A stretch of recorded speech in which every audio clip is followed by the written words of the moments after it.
ښه ملګرو الحمدلله د جمعې مونځ مو وکړو او نن راته بیا یو ځل ووایي چې څو رکعاته مو وکړل، ځکه تېره جمعه ما په تفصیل سره په دې باندې خبره کړې وه چې ډېر ملګري زموږ داسې دي چې هغوی صرف فرض کوي او سنت پرېږدي. نو ما چې کله هغه حالات وکتل اکثریت ملګري داسې وو، ډېر شی کمنټونه ملګرو کړي وو چې په هغې کې ډېرو ملګرو چې دی سنت نه کول او سنت ترې پاتې وو. نو هغې دا ارادې کړې وې چې انشاءالله نن نه بعد به مونږ سنت کوو. نو نن دا ویډیو د هغې ملګرو دپاره ده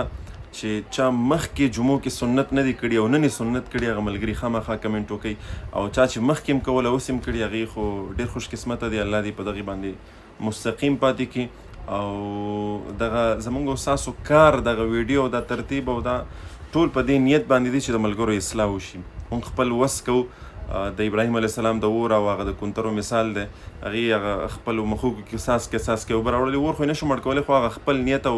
خپله اراده دنیا ته الله جل